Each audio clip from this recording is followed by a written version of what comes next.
Chief minister کے چندرشیکھر راؤ نے کہا ہے کہ مذہبی جنونیت ملک کے لیے خطرناک ہے۔ مذہبی جنونیت کا کینسر اگر ہمیں لگ جاتا ہے تو اس سے نجات پانا کافی مشکل ہو جائے گا۔ اس کینسر کو ہمارے قریب آنے نہیں دینا چاہیے۔ ہندوستان تمام مذاہب اور اقوام کے ساتھ مساوی سلوک اور مساوی احترام کرتا ہے، لیکن چند مفاد پرست عناصر ملک کے اتحاد کو توڑنے کی کوشش کر رہے ہیں۔ اس کے لیے مذہب اور ذات پات کے نام پر بعض افراد اونچی سیاست کر رہے ہیں۔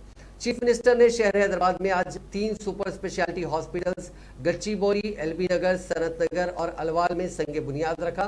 اس موقع پر الوال میں منعقدہ تقریب سے خطاب کرتے ہوئے انہوں نے کہا کہ ماضی میں متحدہ آندھرا پردیش ریاست میں جو کچھ ہوا اور ریاست تلنگانہ کی تشکیل کے بعد کیا ہو رہا ہے، ہم سب دیکھ رہے ہیں۔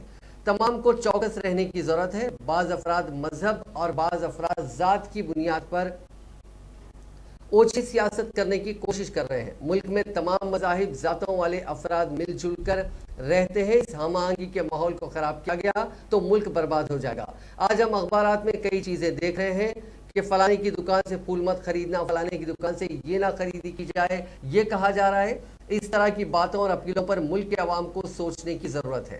ہمارے ملک کے 13 کروڑ ہندوستانی بیرون ملک میں کام کرتے ہیں۔ اگر وہ حکومتیں ان سب کو واپس بھیج دیں تو ان سب کو نوکریاں کہاں سے دستیاب کروائی جائیں گی؟ حیدرآباد میں گزشتہ 7 سالوں میں تقریباً 2.5 لاکھ کروڑ روپے کی سرمایہ کاری ہوئی ہے۔ ان فیکٹریوں میں تقریباً 10 تا 15 لاکھ افراد کو روزگار ملا۔ حیدرآباد شہر میں 14,000 ایکڑ پر فارما یونیورسٹی قائم کی جا رہی ہے، جس کی نظیر ملک میں کہیں اور نہیں ملتی۔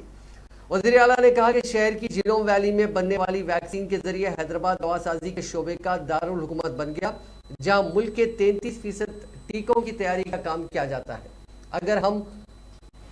اگر ہم آہنگی، امن اور لا اینڈ آرڈر ٹھیک ہو اور ہماری پولیس فورس اچھی طرح کام کرے تو ریاست میں نئی سرمایہ کاری آئے گی، صنعتیں قائم ہوں گی،